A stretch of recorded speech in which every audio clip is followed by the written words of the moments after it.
آیت مطالعہ کا مخزن و معنی اور ان کا خلاصہ، کل کی آیت مطالعہ میں اللہ تعالیٰ نے نوح علیہ السلام کی دعا کا ذکر کیا جو آپ نے اللہ تعالیٰ کی بارگاہ میں عرض کی۔ آپ نے اللہ کی بارگاہ میں عرض کی تھی، رب ان ابنی من اہلی و ان وعدک الحق، اے میرے اللہ میرا بیٹا ڈوبے جاتا ہے، مہربانی فرما، تو میرے بیٹے کو پر رحم فرما، اور تو سب سے بڑا حاکم۔ اللہ کے نبی نوح علیہ السلام نے دعا کی اپنے بیٹے کے لیے، تو اللہ تعالیٰ نے آپ کو اپنے بیٹے کے لیے دعا کرنے سے منع کر دیا۔ اب سنیے یہاں ایک بہت بڑی بات میں آپ کی خدمت میں عرض کرنے جا رہا ہوں۔ ان آیت کے مطلب و معنی کیا بتاتا ہے؟ ایک سبق دے رہا ہے۔ وہ سبق یہ دے رہا ہے کہ نسب جو ہے اگر تقوی کے بغیر ہو تو کوئی فائدہ نہیں دیتا۔ یہ میری بات ذرا توجہ کیجیے گا۔ نسب تقوی کے بغیر، اکیلا نسب نہیں کہتا، یا اکیلا فرمایا نسب کے بغیر، تقوی کے بغیر نسب کام نہیں دیتا۔ نسب کے ساتھ اگر تقوی ہو پھر فائدہ دیتا ہے، اور تقوی نہ ہو تو نسب فائدہ نہیں دیتا۔ اگر صرف نسب فائدہ دیتا ہوتا بھائی جان، صرف نسب فائدہ دیتا ہوتا تو پھر نوح علیہ السلام کا بیٹا نہ ڈوبتا۔ میرے آقا دو عالم نور مجسم صلی اللہ علیہ وسلم کی حدیث مبارکہ ہے، سرکار نے فرمایا، او میرے خاندان کے لوگوں، او قریشیوں، سنیے گا، او قریشیوں، لوگ اپنے اعمال میرے پاس لے کر آئیں گے اور تم صرف اپنا نسب لے کے آؤ۔ تو فرمایا تم صرف نسب لے کر نہ آنا، کیونکہ لوگ نیک اعمال لے کر آئیں گے تو پھر وہ تو میرا قرب پا جائیں گے، اور اگر تم صرف نسب لے کر آتے رہے تو تمہیں فائدہ نہیں دے گا۔ اب دیکھیے نا، ابو جہل میرے آقا کے خاندان کا، ابو لہب میرے آقا صلی اللہ علیہ وسلم کا سگا چچا ہے، لیکن اسے نسب نے فائدہ نہیں دیا۔ نسب سے پہلے تقوی ہے، تقوی کے بعد اگر نسب ہو تو نسب فائدہ دے۔ جیسے دیکھیے،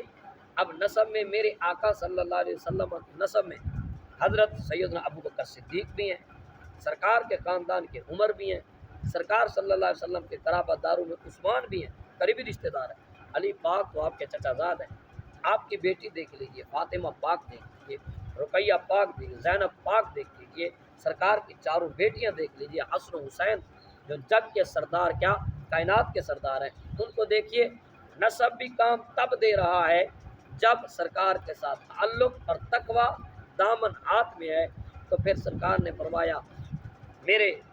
حسن اور حسین جنت کے جوانوں کے سردار ہیں۔ سرکار فرما رہے ہیں، سرکار نے فرمایا میرا عمر اور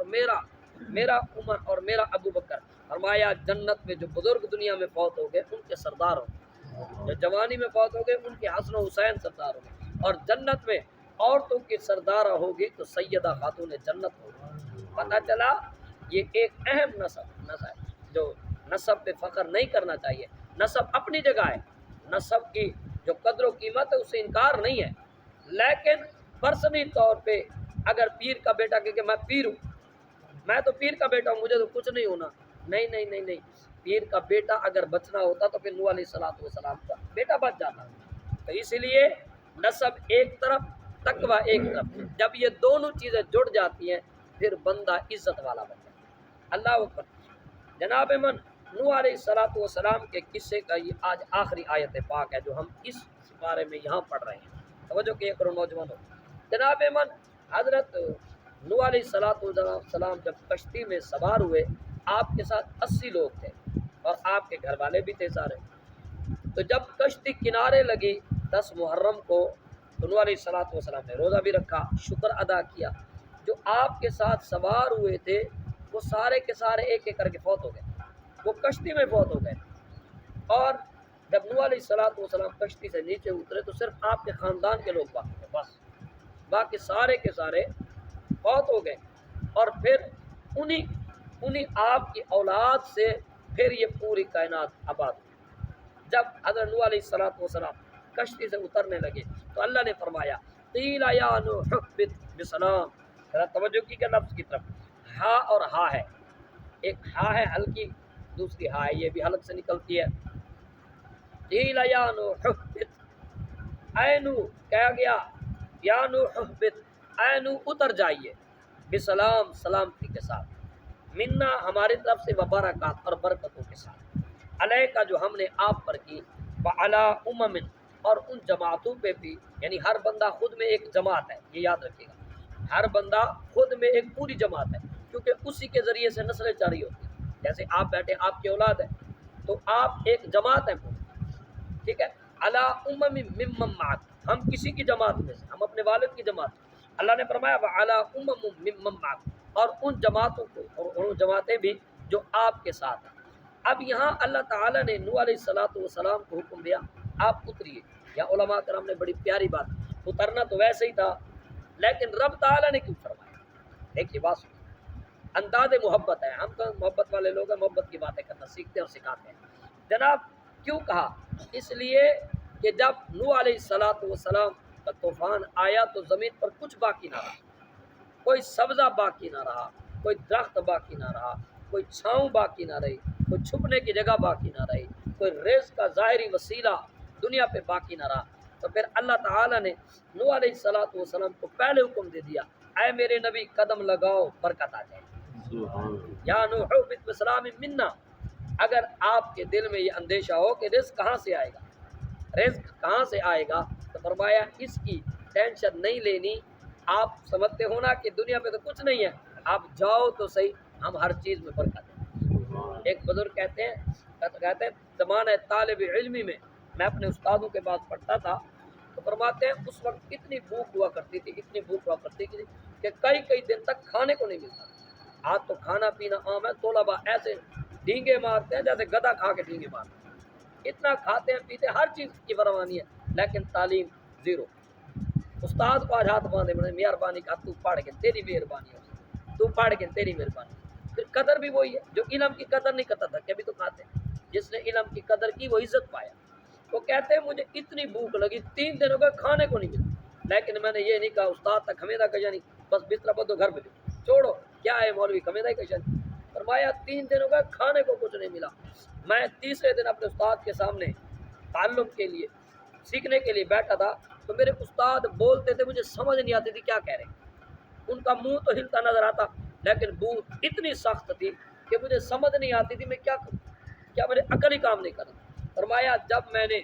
تو تعلیم مکمل ہوئی، درس مکمل ہوا، میں نے دل میں ٹھانی، شریعت کہتی ہے جب بندہ بھوک سے مر رہا ہو، اگر مردار بھی مل جائے تو کھا لو، پیاس سے مر رہا ہو شراب مل رہی ہو تو پی لو،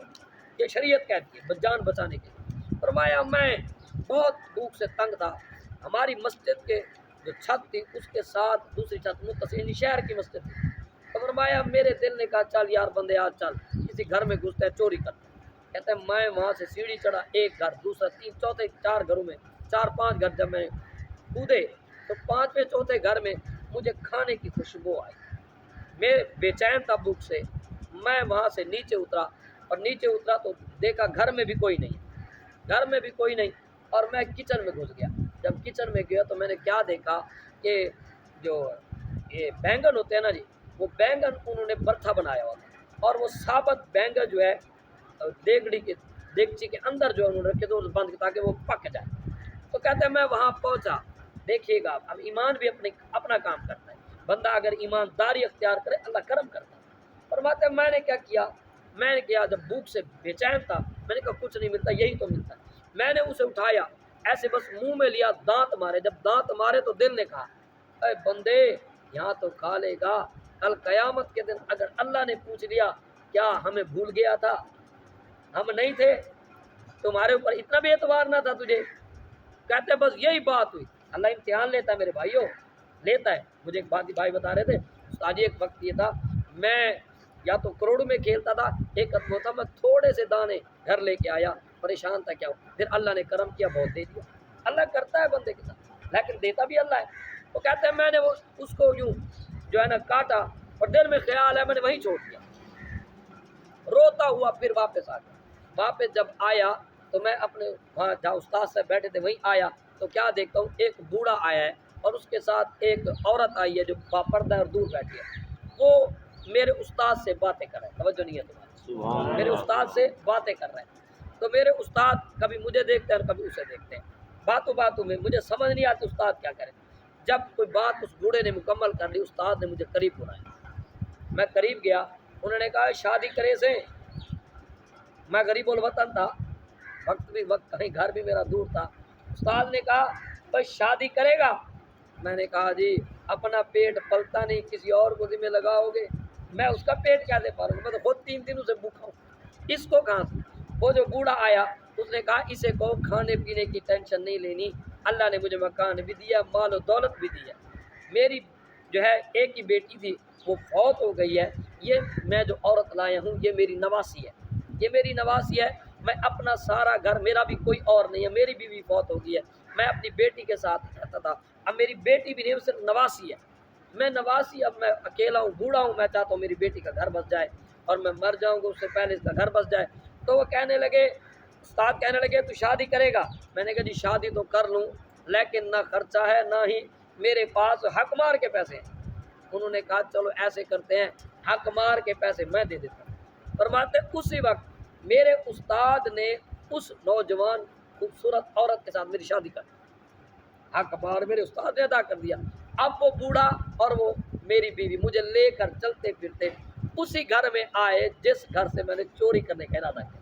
جب میں وہاں پہنچا تو میری بیوی نے میری حالت دیکھی، کہنے لگی بھوک لگی ہے، میں نے کہا ہاں بھوک لگی ہے، بھوک لگی ہے۔ اس نے کہا چلو میں تجھے کھلاتا ہوں۔ شرمندگی کے مارے میں نے اسے نہ کہا کہ میں تمہارے گھر سے چوری کرنے آیا تھا۔ وہ میری عورت گئی کچن میں اور اس نے جا کے جب برتن کا منہ سے اوپر سے برتن ہٹایا تو کیا دیکھتے، کہنے لگی واللہ عجیب بات ہے،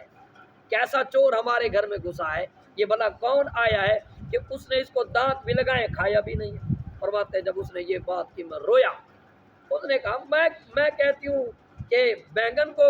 یہ کاٹا ہوا ہے کسی نے، اور تو کیوں روتا ہے؟ اس نے کہا کیا بتاؤں میرا رب بڑا کریم ہے، میرا بڑا رب کریم ہے، میں نے تھوڑا سا تقوی اختیار کیا، میں نے تھوڑا سا اپنے دل کو سمجھایا، تقوی اختیار کیا، میرے رب نے رزق بھی دیا، رزق والی بھی دے دی، مجھے گھر بھی دے دیا، در بھی دے دیا، رزق بھی دے دیا۔ تو یہ اس قادر کی کتنا شکر ہے جو ایسی نعمتیں دے دے۔ تو پتہ چلا کہ اللہ تعالی خود اپنے کرم سے بندوں کو دے دیتا۔ حضرت نوح علیہ السلام کو اللہ نے فرمایا کہیے ذرا سبحان اللہ، یا نوح بسلام منا وبرکات علیک وعلی ممن معک، فرمایا اے میرے پیارے نوح اتر جائیے زمین پر اور اتریے کہ سلامتی کے ساتھ اور برکت کے ساتھ، سلامتی کے ساتھ اور برکت کے ساتھ، علیہ کا جو ہم نے آپ پر کی، وعلی ممن معک، اور ان لوگوں پر جو آپ کے ساتھ ان پر بھی برکت، وَأُمَمٌ سَنُمَتِّعُهُمْ، ان قریب یہ پھر بگڑیں گے، ان قریب یہ بگڑیں گے، وَأُمَمٌ سَنُمَتِّعُهُمْ، ان قریب ایسی آئیں گے، ایسے گروہ آئیں گے جن کو ہم دنیا کا فائدہ دیں گے، ثُمَّ يَمَسُّهُم مِّنَّا عَذَابٌ أَلِيمٌ،